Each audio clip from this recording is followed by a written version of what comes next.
I'm going to show you how you can create a progress bar that, fills in when you scroll throughout your website. I see this animation very frequently now on websites. It's really cool and it's very easy to do. So let's see how it's done. So on my page here, I'm going to select a new div block and I'm just going to put it on the top. And then I'm going to name this div block progress bar. And my progress bar will have 100 dynamic view width and a height of 4 pixels, or let's say 8 pixels. So that's 0.5 frames. Make sure it's fixed and it's positioned to the top. And we'll give it a higher Z index so that it appears over the elements on the website. And then inside it, I'm going to add a div block and I'm going to name this progress fill or progress bar fill.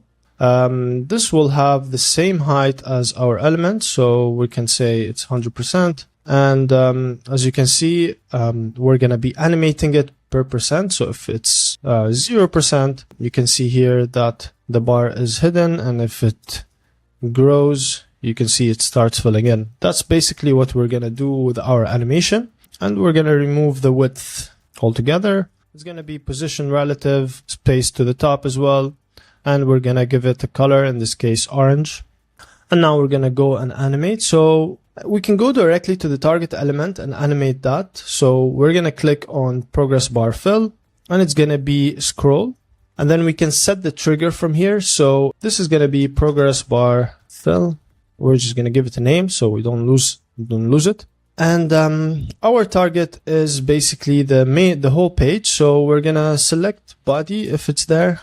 Perhaps not, so maybe we can give a class to our body. So we're going to call this body. And then we can go back to our progress fill, scroll animation. And this will be targeting body or main or page wrap, however your website is set up. We're going to start from the top, and it's going to end at the bottom. We set this up like that. Great. And now we're going to put in the action. It's going to be a custom action. And here our target is class, and we're going to target progress bar filled.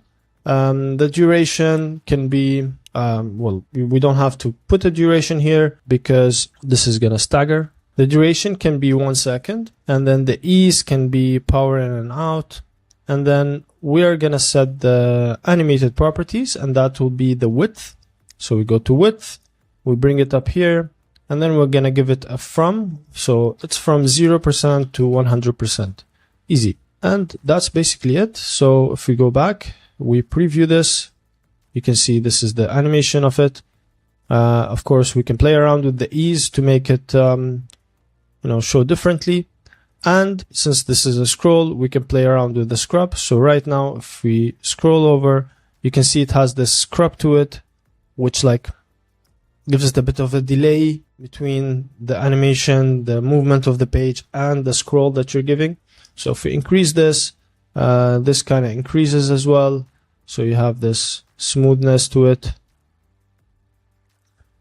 It's very nice. And it ends again at the end of the page, which is exactly what we want. And that's basically it. That's how you create this progress fill animation. Of course, this shape can be different. It can be a circle. It can be an SVG. It can be something else instead of just a div block that grows in width. However, this is up to you. The most important thing is that now we can create these animations easily with the new GSAP UI, just directly from here, which is great, a great time saver and a great productivity hack. If you like this one, stay tuned for more.